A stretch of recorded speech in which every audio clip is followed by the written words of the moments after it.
CCM, through its 119K Commission, has spent the past year seeking out ways to improve the way Connecticut delivers a public education system for not just at-risk and disconnected youth, but for every individual in this great state. No survey on the education landscape would have been complete without seeking the input of the School and State Finance Project. Their data-driven research and analysis is second to none and has given them a reputation of reliability and trustworthiness. We are joined today by Lisa Hammersley, their Executive Director, as well as Joe DeLong, CCM's Executive Director, to discuss the future of education and how we can put young people first. The Municipal Voice is the Connecticut Conference of Municipalities podcast in collaboration with WNHH LP 103.5 FM. I'm your host, Matt Ford. As always, be sure to give us a like and let us know what you're thinking in the comments. CCM's Municipal Voice podcast continues to present a key forum on important state-local issues. The views expressed do not necessarily reflect the consensus views of CCM or our member municipal leaders. Lisa, Joe, thanks for joining us today. Hi, thank you for having me. Good to have you. So in our intro, I described the School and State Finance Project's excellent work around education funding, and primarily in the areas of racial and economic disparities. Lisa, can you tell us a little bit about the history of the State School Finance Project and your role there? Absolutely. So the School and State Finance Project, we're going into our 10th year actually next July, which is very exciting. But our previous executive director and founder realized that while there were a lot of education advocacy organizations working to further policy here in the state of Connecticut, there was not one organization that was specifically looking at education funding. And when you are a generalist and you need to cover a lot of topics, it allows you to really scratch the surface of a topic and really get into the weeds of the issue at hand. And so the School and State Finance Project was established. At the time, the thought was that the organization would do some great work in a few short years and then cease to exist. However, change takes time. And so it was realized that the organization should not be time limited. It should be, here and operating in the state of Connecticut to continue to push policy changes that increase equity in the state's education funding system. And so we are here, we are thriving, and we're going into our 10th year. Excellent. And how do you do your work? Collecting data, doing deep dive analysis. What does that look like? Sure. So our team, we are data nerds through and through. We capture all of the publicly available data that the state puts out with regards to education funding, or really any data point that touches the education experience for public school students. And we analyze that data and look at it to see, certain trends, certain disparities. You referenced the racial and economic funding disparity that we have here in the state. And then we work collaboratively as an organization, but with other stakeholders as well, to develop policy solutions to address some of those inequities and to continue to move the state towards a more equitable funding system here in the state of Connecticut. And as you all know, Connecticut is a relatively small state. We have a lot of small, wonderful municipalities, but we also have very wide disparities in property wealth. And so when our organization is working, we're looking to specifically increase the state's equitable distribution of resources, not to take away from our property wealthy communities, but really to help the state fill the gap for those communities that have reduced property wealth that it can tax to provide resources to its students and its classrooms. Yeah, the whole property tax issue is certainly a big one for us, as Joe could attest. But what is the end result of some of these analyses? Do you start a research project with an initiative in mind, or do you see where the data takes you? Both, really. So if we have a topic that we're very interested in, we'll compile all the data that we can and then analyze it and develop we brainstorm some policy solutions. Or it could be talking to a superintendent, and the superintendent brings up a topic of conversation that we haven't really thought about that really makes us start to wonder and explore. I'll give it, for example, we recently had a great new contact over in the eastern side of the state. And we were talking about risks specifically and how can help particularly our smaller communities.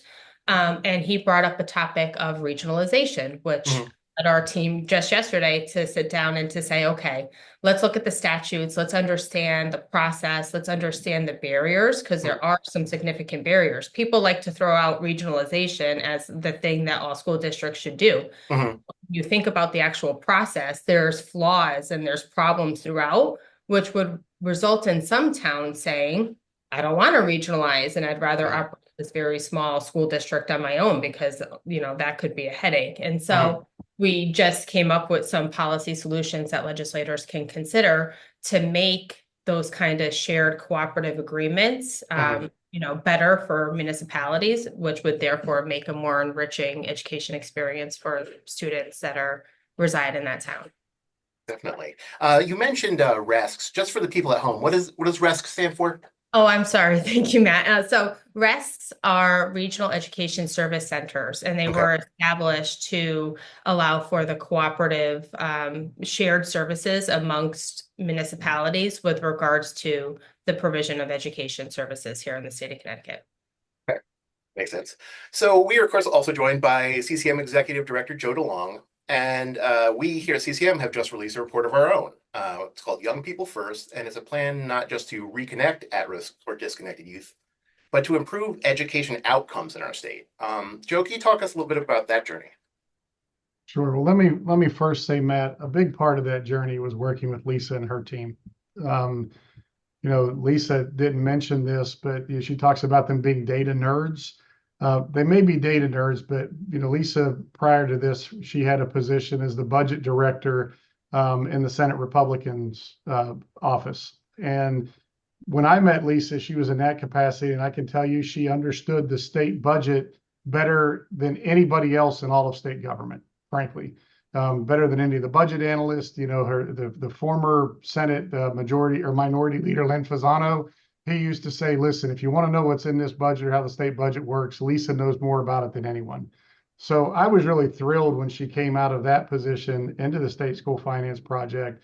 And the work that the 119K Commission did, obviously we were a lot of municipal leaders who understood and felt at the very ground level, at the very granular level, these challenges with these young people in our communities. It did not make them experts. And I think that was one of the things that was really great about this process is we didn't bring anybody to the table in terms of commissioners that came to the table with these preconceived notions that they knew what needed to be done. And I thought the process really worked well because of that, because they leaned heavily on interviewing young people, understanding what the impact or these challenges were in their lives, interviewing and working with people like Lisa at the State School Finance Project, and understanding how budget allocation and school resourcing and the financial resourcing impacts this population. Interviewing nonprofits, and hearing from them of how they engage with young people at the ground level, and then looking at national experts and what they could bring to the table. And ultimately, what they came up with was a plan that filled in all of the different gaps that had been identified by all of these stakeholders, including the young people themselves. And then went out and sort of tested it to some degree with the partners. They didn't release the report and let everybody react to it. They went back to the different partners and said, here's what we're hearing, here's what we're thinking, does this make sense? And really did that all the way again with all those stakeholders. Did it with the educators, actually went to teachers and said, are we speaking to this appropriately? Because we're kind of speaking for you, and we shouldn't be speaking for you when you're the experts, and got their feedback where the educators said, yes, you are absolutely on the right track. These are the challenges that we experience every day. And so for me, it was a rewarding process simply because we typically at CCM take on challenges where we're sort of the subject matter experts and we're trying to drill a little deeper and we're trying to highlight the issues. This was a case where we, kind of leaned into a challenge where everybody in the room recognized we are not the experts. Yeah. And that's not a bad place to start, actually, because you start with a little bit of a clean slate leaning into the people who know what they're doing in this space and bringing them together for a more collaborative approach to the challenge before us. Yeah, we didn't necessarily come with a lot of preconceived notions about what the answers were. We're just open minds to really listen. And as you mentioned, along the ways, we had lots of meetings and presentations, and we had experts and thought leaders for those. But when we had the school and state finance project, we had a briefing just for them. It speaks volumes about, the importance of their work. Can you tell us about that and maybe a little bit about what you or the commission in general learned from that important briefing? Well, I think a lot. I mean, this report has, the plan has 22 aligned actions within the plan. But when you break that plan down, 21 of those aligned actions were costed out sort of in one bucket. Mm-hmm. And the whole ECS, the education cost sharing funding formula, because it's such a driver, was costed out separately. So when you really think of the importance of that, where you have 21 of 22 aligned actions that are sitting over here, Mm-hmm. and one of those aligned actions that everybody felt the need to go so deeply into, I think was so incredibly important. And I think some of the work that came out of this process, and of course from some of the data and the information that we received from the State School Finance Project as well, is we all really think there's this narrative that we really think that we're doing all of this spending on education, that there's all of this money being spent.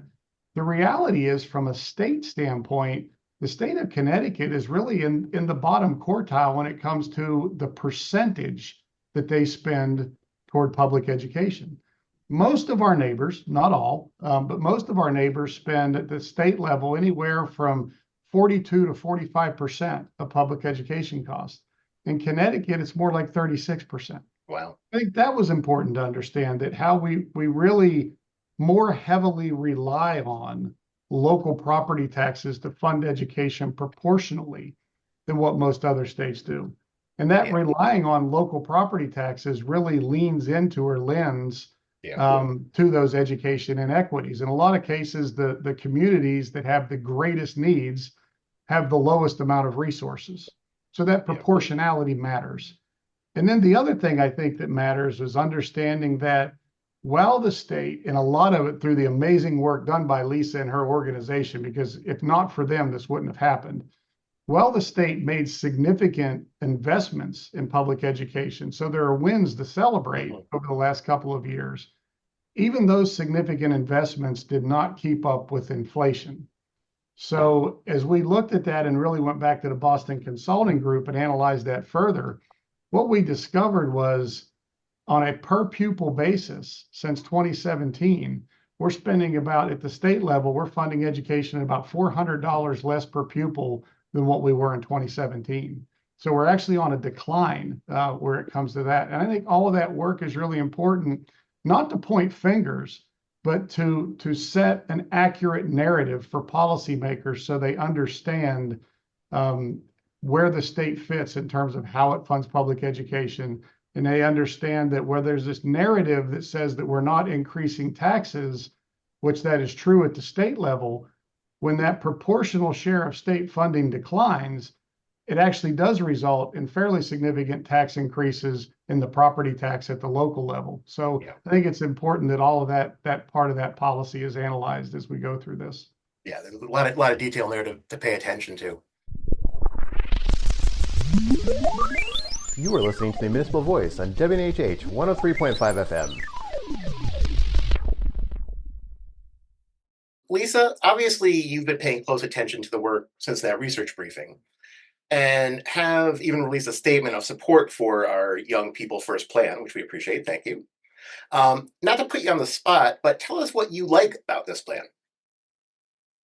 I love what Joe just said in connecting all the dots with regards to the state share of education expenses and the impact to students, and the disproportionate impact to students that reside in communities that don't have, extreme abilities to pay and to increase taxes.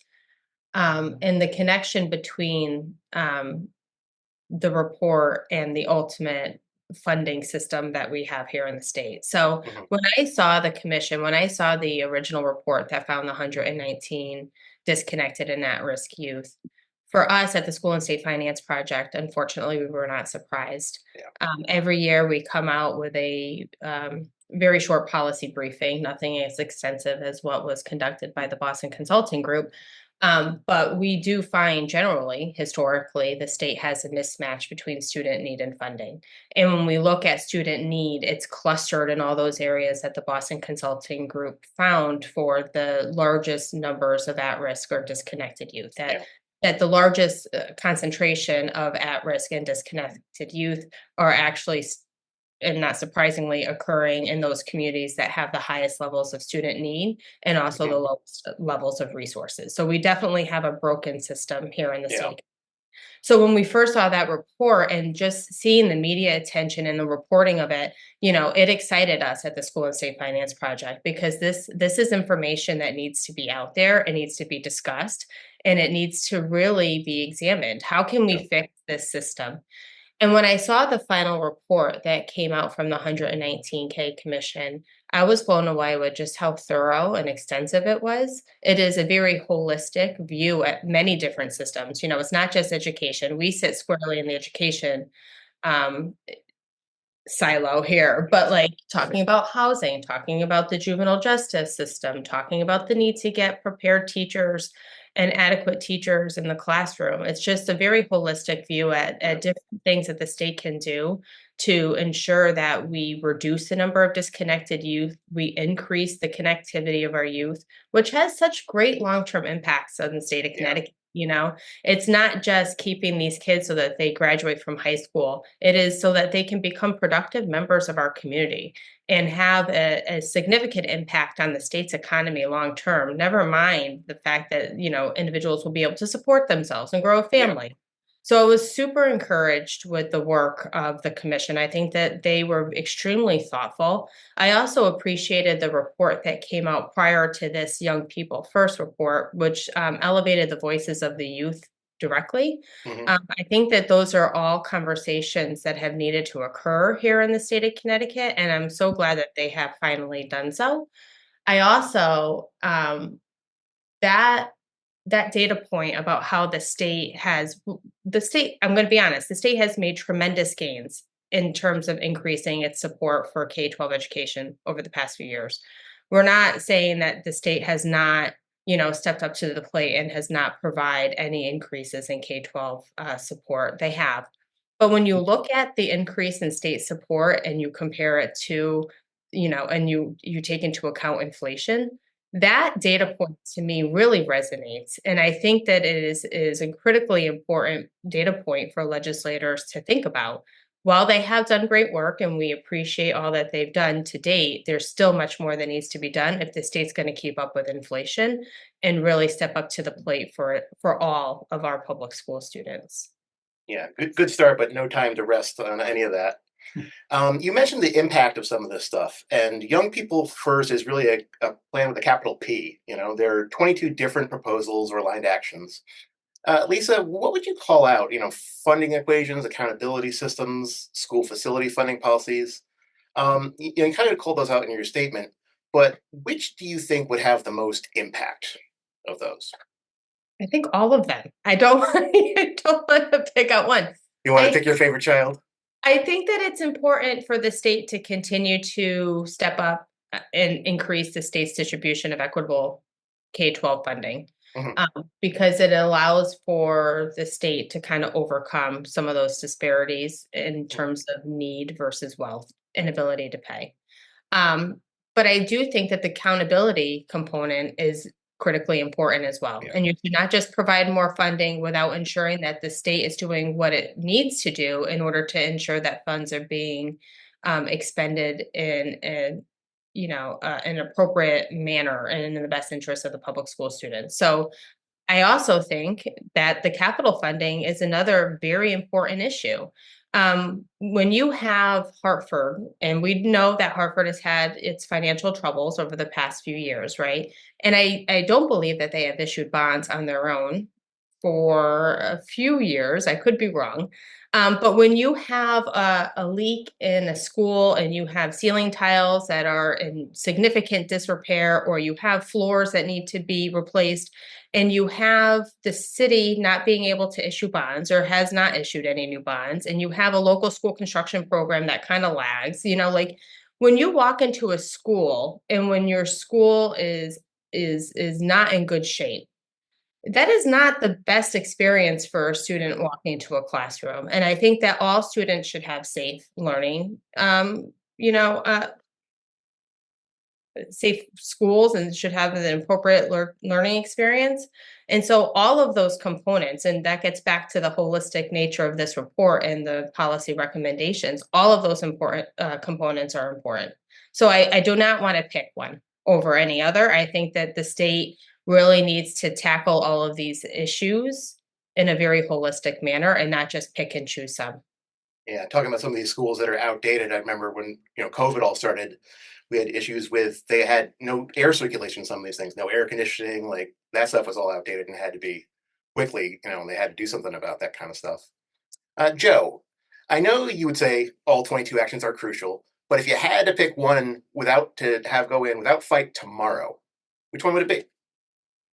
Well, I do think that a lot of it begins with equitable funding, because you can't Mhm. do a lot of these other actions you can't do if they're not appropriately funded to do them. So, I mean, funding is a huge portion of it. But I'll tell you, Matt, to give you a little bit of a different answer. Lisa talked about the accountability piece.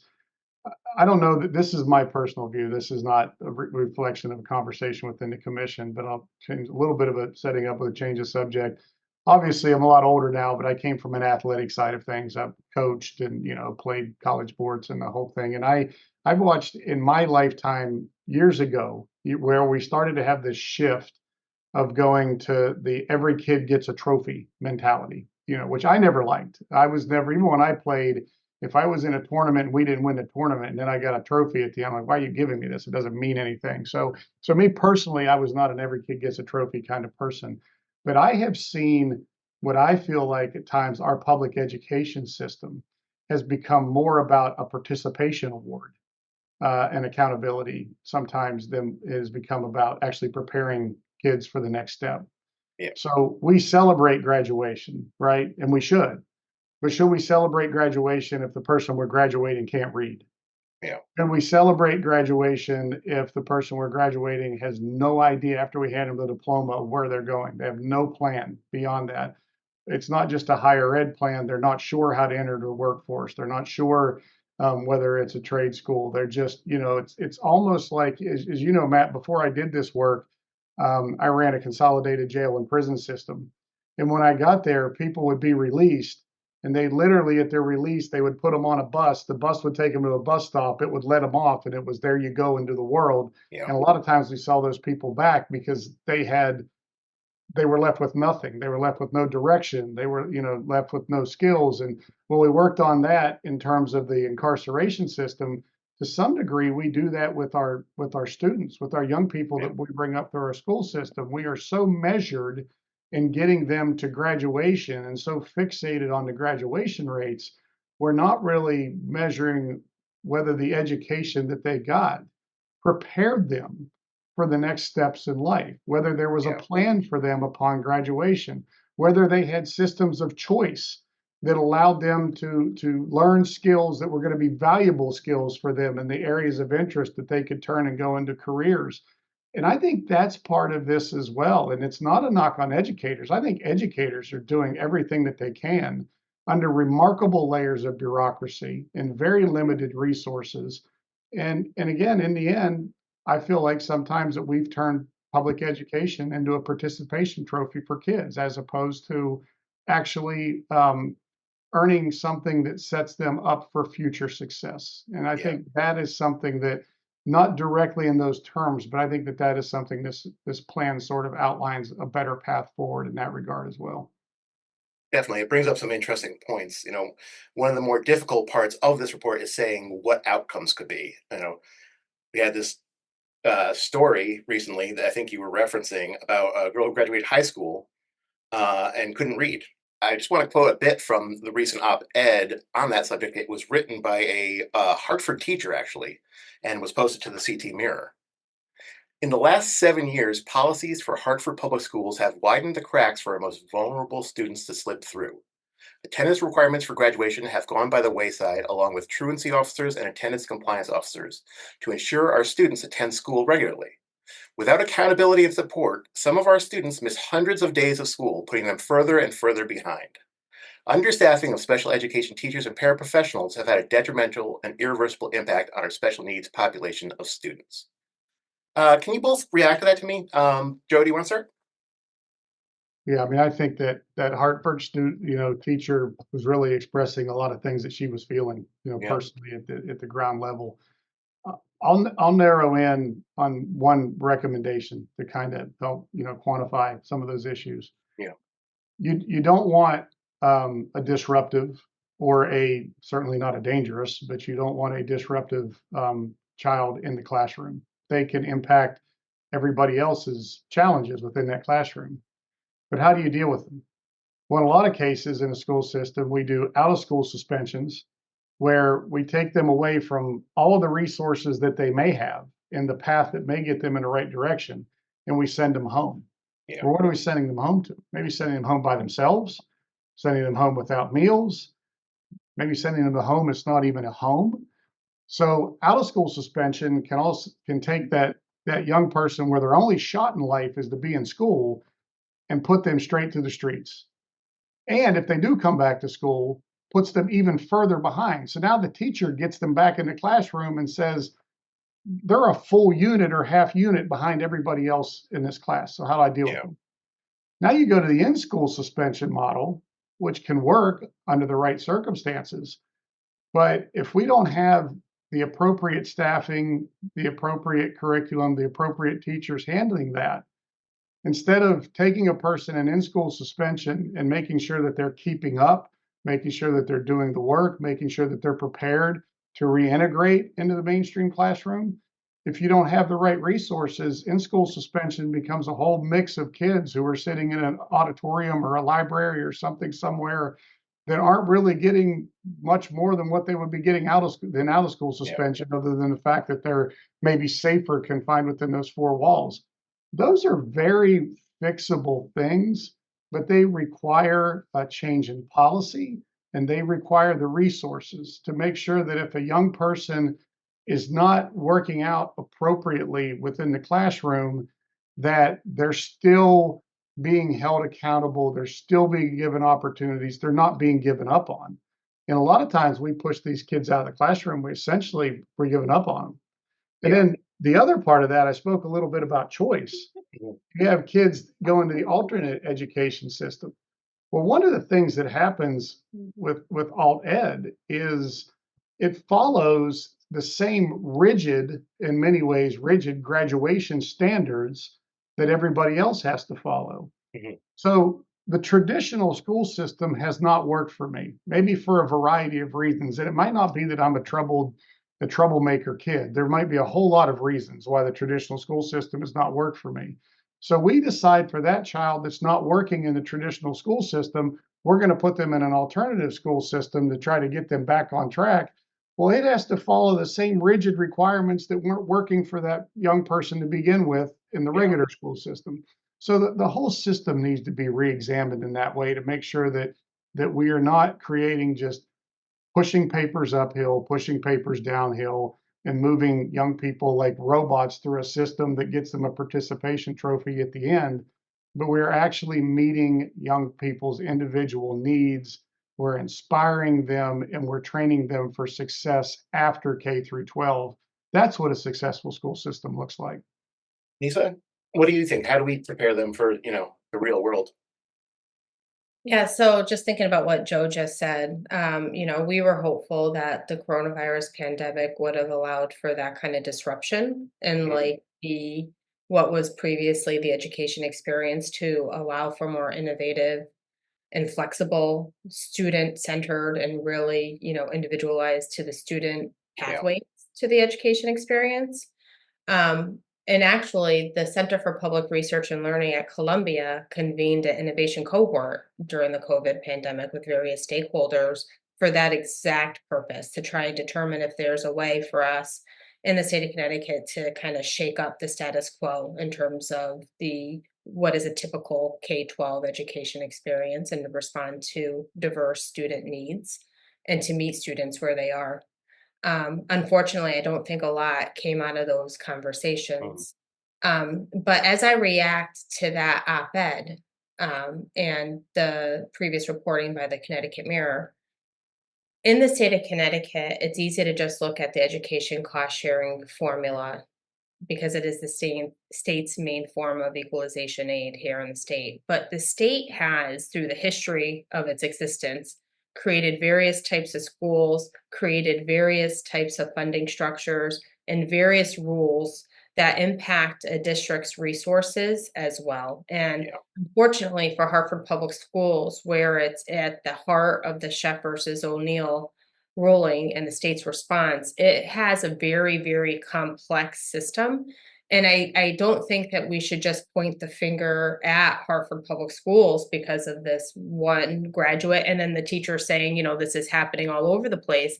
I think this is really a call to action for stakeholders and policymakers to really sit down and understand what is going on in our school districts and then to respond appropriately. So like my immediate reaction to that op-ed is one of sadness because these are systems that unfortunately the state needs to address and needs to modify in order to allow districts to maintain those school resource officers to ensure that they have appropriate supports. When you have Hartford has a very high percentage of students like far out of the range of normal for other urban areas of students that are outplaced in like not private provider facilities, for example.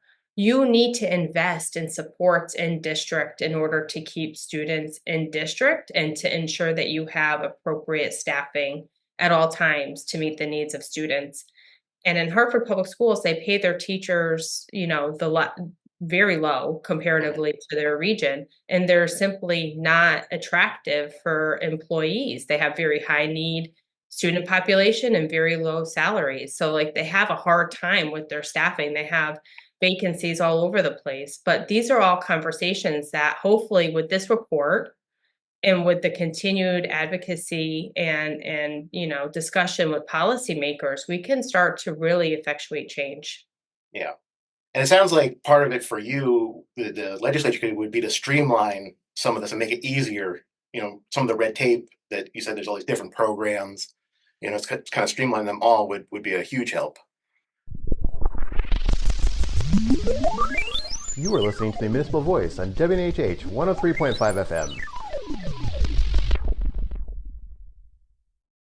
CCM and the State School Finance Project are going to continue working on this, obviously. And we're planning on having a press conference coming up in New Haven. Tell us, why is that significant, Joe? Well, I think the continuing engagement in education of our communities is important because this is a very core fabric to all of the communities in our state. Yes, we all should, or hopefully do, care about the future of young people, but we also all should understand the economic impact that these challenges are having on Connecticut as a whole and on our communities, the quality of life impact that they can have.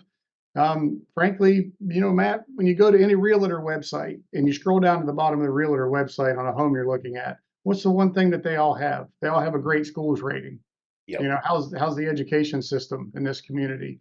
This has a real impact in terms of your home values, your property values, all of those types of things on doing this the right way. So I think the significance of these different meetings, these different local meetings and press conferences and events is to continue to get information out there to people. So, knowledge is power. So they actually understand where some of these challenges come from. And even though we have a plan that we put forward, like this work's been going on for a long time, and our plan is not it's not all inclusive. I mean, it's broad and it covers a lot of areas, but it's not a perfect plan. There is no perfect plan. Yeah. And so I think these conversations, these community conversations are important too, that we continue to learn from people, that we're not just pushing information out, but we're continuing to create a dialogue within our communities where people in our communities can, kind of converse with us and give us their ideas, and we can learn how to garner their engagement in this process. So that's why I think those things are important. And Lisa, obviously you're doing this event with us. Why did you think it was important to participate in this? Just because I think that the recommendations that the commission has put forward are very important, and we need to continue to elevate the need for individuals to understand the complex issues that face our students here in the state of Connecticut, and then to continue to generate, support and enthusiasm for continued action with policymakers across the state of Connecticut. And as Joe said, and I think he said it very eloquently, knowledge is power. And so just continuing to educate and to speak to local stakeholders to understand their perspective of issues that we can then go and elevate their voice with policymakers, I think is critically important. So we're happy to partner with CCM and with the commission and to do anything that we can do to support the efforts of implementing pieces of this policy moving forward. That I will add, I just think it kind of segues into it. In the work that we do here at Mhm. CCM, because whether you want to call us bipartisan or you want to call us nonpartisan, whatever the case may be, we work, we have members of both sides of the aisle. We're very just community oriented. There are issues where there are times that we sit back and say, man, if I just wish the Democrats would quit doing this, or man, I wish I could just get the Republicans to understand this. This is an issue that's really bipartisan at the State House as well. There has been tremendous engagement and support and understanding of the need to take on these challenges by friends that we have, partners in the General Assembly, partners in collaborative relationships that really started with Lisa and her group that she began building long before we stepped into this space. But I'm particularly excited about the fact that I don't feel like we're starting at square one with the General Assembly. I think Yeah. they have been engaged, they're listening. It's not partisan. Everybody's trying to work on this and do the right thing. So if we can keep the energy going, I think there's real hope for progress here. Yeah, I was really impressed personally by some of the legislators that showed up at those, nighttime meetings all across the state to, Mhm. be a part of that. It was really encouraging. So, Lisa, obviously, we had you here today because we want to talk about disconnected youth as our kind of big push right now. But are there any other priorities for you at the your organization that are coming up in this year? So this year, upcoming legislative session, we're looking to continue implementing a policy that we've been working over the past few years to implement, that we've had very wide bipartisan support in getting partially implemented. We're looking to get that 100% implemented. And that essentially is, in a nutshell, extending the need-based education cost sharing formula to all public school students. Okay. So we're currently at partial phase in, and we're looking to get it to 100%.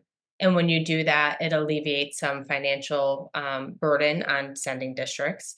It's a very weedy topic, but in a very high level, that's essentially what we'll be looking to do.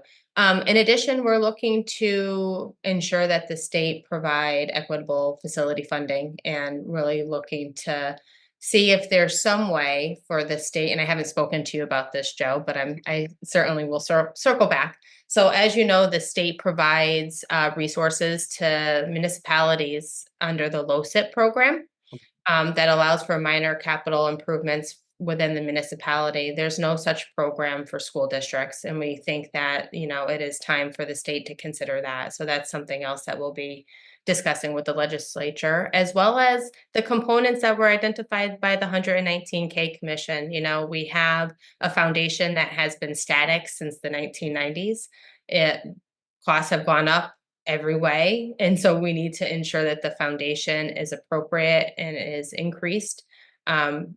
modifying all of those need-based weights that are currently in the education cost sharing formula, we are fully supportive of, and including a new special education weight. So we have a very wide-ranging policy proposal moving forward for the consideration of the General Assembly, and we're excited to get to work. Great. Joe, is anything you want to respond to any of the topics that she just brought up, or are we feeling pretty good about them? The response is easy for me. I mean, we look at the state school finance project to be a partner, and an incredibly important and valuable resource to all of the work that we try to do as well. And when I say, I hope we're a resource at times to them as much as they are to us. And when I say a partner, it's just not trying to partner with them to help move our agenda. It's us leaning in as partners and trying to help move theirs, because they do really, really valuable work for the state. So Thank you, Joe. And kind of wrapping it up, Lisa, how do you feel about the future of education in Connecticut? To quote 119K Commissioner Josh Brown, he said, "We are Connecticut. We can do this." Do you agree? Do you think we're going to make inroads and make education truly work for everyone in this state? I am constantly an optimist. The interest that I have seen in a bipartisan way and in both chambers in the General Assembly to address some of the education disparity issues that we've discussed with them over the past few years, I'm very encouraged. And they have shown tremendous support to move significant policy recommendations and increase funding for K-12 education. So yes, I am optimistic that we will continue to move the needle. And I think that, systems can be changed. There has to be the will to change them. And I think that this commission and this report and all of the good work that CCM and other stakeholders are doing will help to effectuate change. Joe? Are we going to win? Listen, here's the thing that I'm so encouraged about is the amount of diversity of organizations that have come out and are doing this work. They've supported the 119K Commission, but it's not just about them supporting the 119K Commission. It's about them supporting the importance of this work, the importance of this issue. When you look and you have people who have heavily leaned in, like the Connecticut Business and Industry Association, CBIA, so the business community has come out very strongly in support of doing this. That's not a traditional partner necessarily to lean into this type of work, but they've been amazing partners. And then you go to the other end of it, and you have, like the business representatives and the unions aren't always eye to eye, right? You go to the other end of the spectrum, and you have the unions, particularly the teachers unions, that have leaned in and said the same thing. And then you have the nonprofit community that has done the same thing. And you have the superintendents and the boards of ed, and also legislators who have been a part of engaging in this, who have made positive comments, things the Speaker of the House have said, the minority leader of the House has come out and made statements. It's really encouraging when you look at that broad diversity of all of those groups. The United Way of Connecticut, they can't all be wrong. You know what I mean? So if you ever want to have hope or optimism, you look at that coalition. And again, that coalition, I think, started with the work that Lisa did. They were the first group to really start bringing all these people together. But it's carrying on now. It's, if you want to put together, like, who supports this, the idea really is create a column that says who doesn't. Yeah.